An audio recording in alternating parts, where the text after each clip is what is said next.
parlons par rapport à la journée d'aujourd'hui de la francophonie. Où les Bat Banzenza, ils disent vous allez vous dire vous là.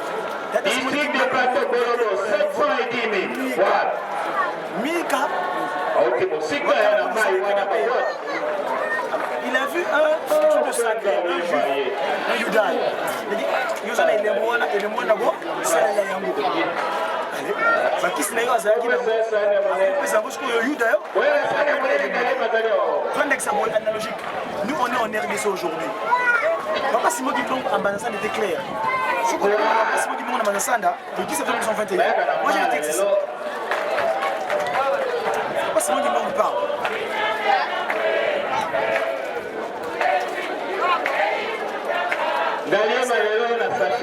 Le Guibonguisme, le ministère, il dit ceci.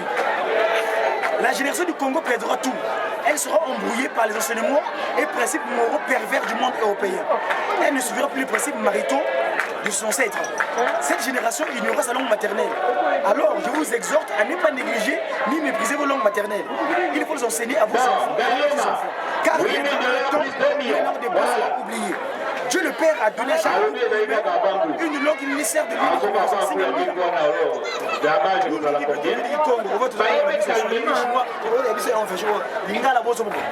Mais pas où le Kiki. Donc, moi je fais, quand je fais l'analyse, c'est devenu comme François Hollande, donc en France. Ils viennent chez nous, ils ont vu le Congo, RDC, paradis terrestre. Nous, on a le symbole de Dieu. Dieu habite chez nous. Mais ils viennent utiliser plus le corps à pied dans Bango pour nous rendre qui est mobile. Or, ce français, c'est là où il se fait. Pourquoi? C'est que les mots par rapport à la Grande-Bretagne, où ils mettent dans leur blason Dieu est mon droit. C'est les Anglais, ils ont leur anglais. Pourquoi ils mettent dans leur emblème en langue de Lucifer, le qui est le français? Il ne va pas dire que ça, il ne va pas dire à Paris. Vous êtes des soldats bien armés. Ici, vous êtes au front. C'est-à-dire que, après, si vous avez des exemples pour vous voyez, moto, Fanny n'a pas développé. Matete, 1945. Et tu me dis, oh, il y a Foucault, c'est-à-dire, à Paris. Parce que, à mon avis, vous allez me tout ma casse, mais dès qu'on le par rapport à parce que par rapport aux distractions,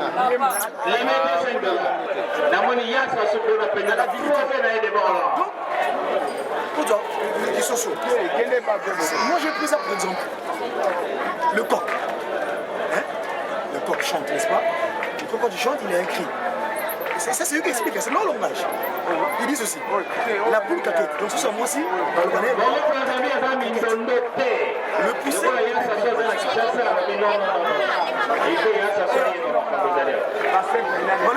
Le coq, lui, quand il chante, selon les langues et les pays, la transcription phonétique de son chant prend des formes très différentes. Et pourtant, le chant du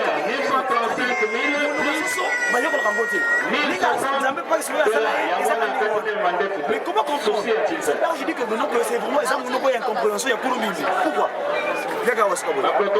En français, le chant du coq est traduit par Corico. Kenis Kabou est allemand. Et comme Kikeriki. Tu vois, chez les Anglais, ça change.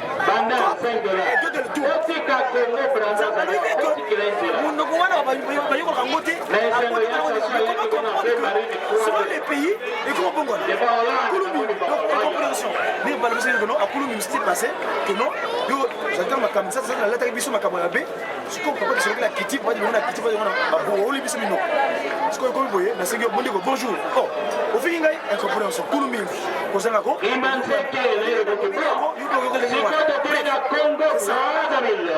Kikiriki, na espagnol, et comme Kikiriki, ok, na grec, Kukuriku, ok, na indonésien, Kukuruyuk, ok, na italien, Chichirichichi, ok, na japonais, Kokekokoko, ok, na néerlandais, Kokeleku, ok, na portugais, Kukorokokoko, ok, na roumain, Kukuruku, ok, na russe, Kakeleku, ok, na suédois, Kokeleku, ok, na tchèque, Renki, ok, na Nataï Landais.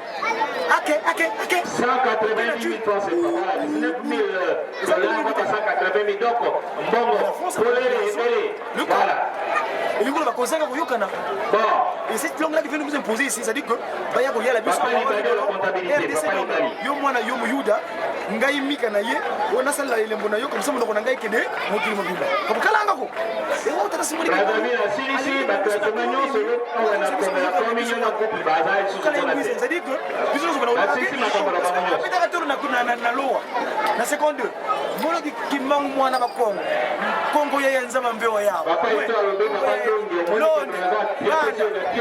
ndio yo kulu moso kulu ya mono kimbangu ya na kongo tino mosi ndinga mosi edi bundu di mosi e quand je RDC le pays francophone au de langage mais non kada beto ko qui c'est que ça côté l'analyse est vraiment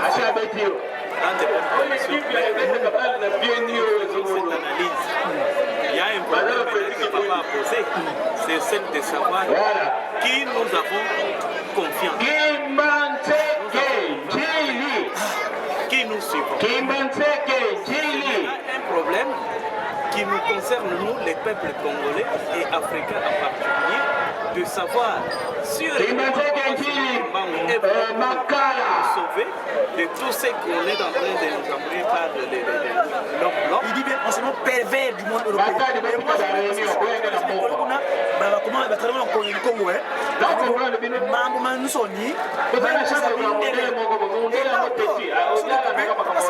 Il poursuit.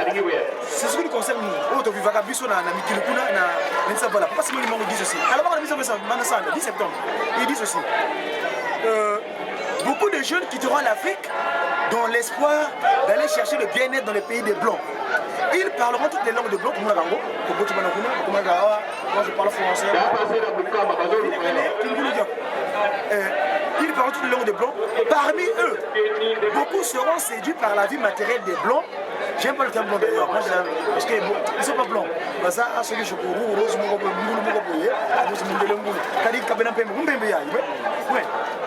j'aime bien utiliser le terme occidentaux, c'est-à-dire de l'Ouest.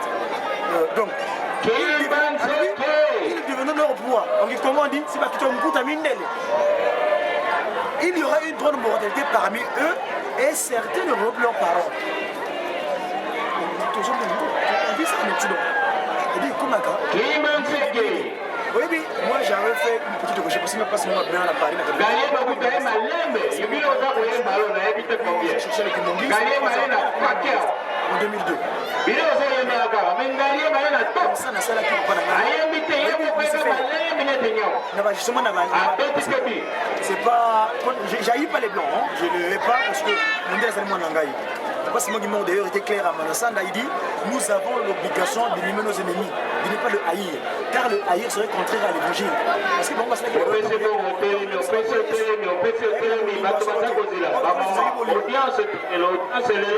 tout commettre erreur dans moi, ça l'a dit.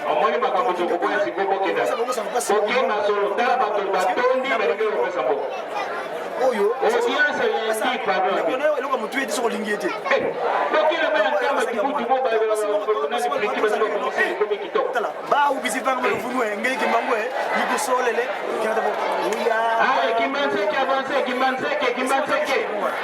bref, donc les effets quand il agit, l'enseignement c'est-à-dire que bateau va outer na nikilia ya Lucifer. Ça c'est une question que j'avais développée, j'avais trouvé en fait.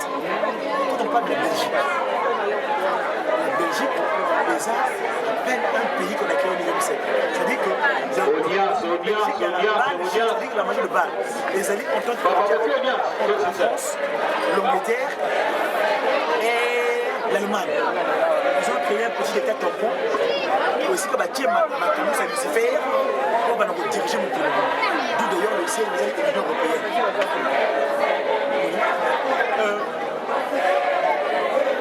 Belgique, la magie de balle. a dû un Germain, le roi. Le roi a dû la RDC comme propriété privée parce que le Congo était indépendant du Congo. Les Alliés propriété privée, il n'y a pas de Belge. Ça appartenait pas à la Belgique. Les Alliés, il y a propriété privée parce qu'ils avaient pris un Germain. Montant de $400. Avec propriété privée. Donc, Belgique, la Belgique, ça vient de Belgique, c'est-à-dire la magie de Bâle. Tu verras à Bruxelles, son pays, batonga temple. Nous tout le monde a beau temple, mais moi c'est comme batonga au sous-sol. C'est comme si on a un sacrifice. Tout le monde a moi on a bungi, tout ça. Oh, bac du trou, c'est des sacrifices ça. Ah oui, le Moloch. Le Moloch, il y a des divinités où il y a la Babylone, parce que nous, Belgique, la magie de Bâle, donc la Babylonie. Donc, on va déplacer ça. On va Babylone à Kalawana, on va mater les colons. C'est le même pour Paris. On va dégainer ce nom. Et Paris, ça vient de Paris Isis. Parce que si on regarde bien, la France, après la France, c'est la Lyon. Puis après la Gaule. Mais quand tu as vu personne de Lucifer, Mathis Koboye, Paris Isis. Parce que Lucifer, c'est la Trinité naïe. Quand il agit dans la magie, on a vu sur Nimrod, en Égypte, au terme de Pharaon, la Pharaonie, c'est Lucifer, c'est la Trinité naïe. Donc on a Horus, Isis, Osiris, Trinité et Lucifer. Ah oui, on a mis les Matika. Tellement qu'on a vu sur Bunga, Nzitama, Bunga, Nzitama, Bunga, la chose est venue à la moto.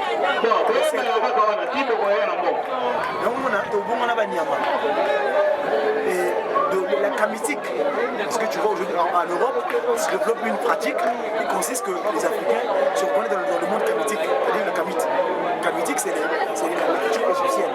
Et d'ailleurs, ils soutiennent selon laquelle que non, le christianisme, c'est une usurpation du capitalisme, parce que, désormais, les bonhommes, comme la Vierge Marie, bref, les gens, on va faire perdurer leur pratique occulte. Bref, parlons de la pharaonie. Ce qu'on dit, il y a un pharaon.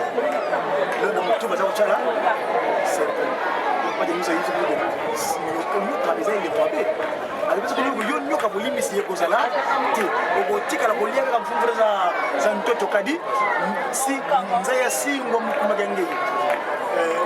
d'ailleurs, le temps aussi,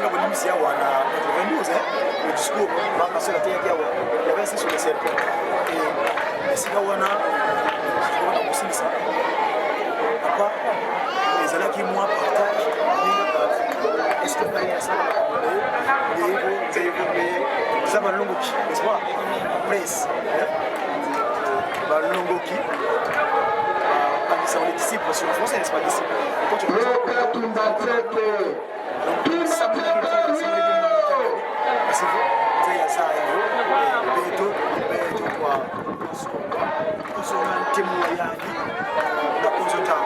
combien de temps vous avez quitté la France? Tout bien ici là beaucoup.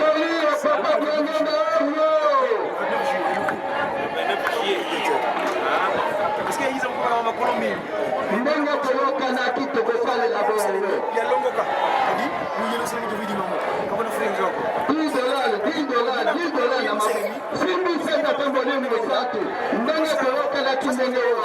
Si les gens leur formation, là-bas et tout ça, ils ont leur notre loge, c'est notre maison succès. Parce que loge, c'est un logement, n'est-ce pas? La maison, tu l'as pris.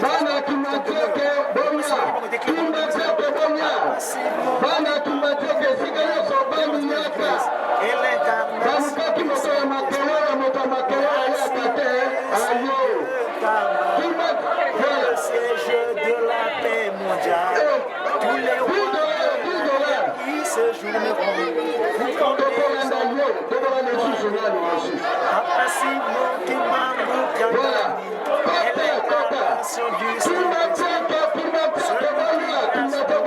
Cet esprit de 19 ans en Occident. Parce que na Kenya, en tant qu'étudiant, na Cameroun, vous avez les écoutes, moi, je tiens encore moi. Parce que tu as attaqué ma classe, on a attaqué classe. Mais, diplôme,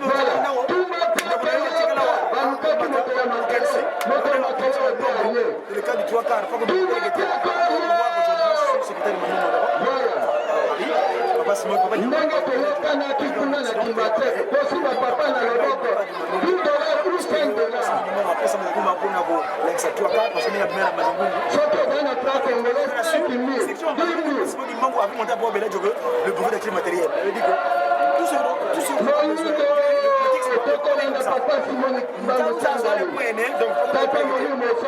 Dialou, l'ouvang la biabio, l'ouvre d'une founou, activité matérielle.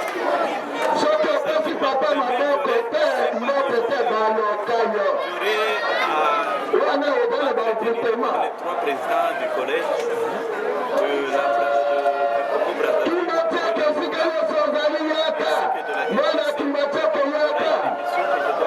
ce soir, s'il y aura la possibilité,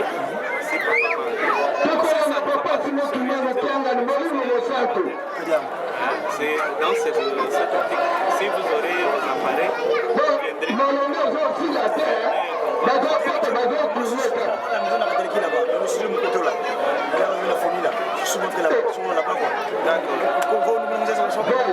d'accord, demain,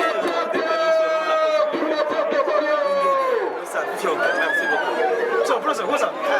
What about your stay here? Correct. Arrêtez la machine.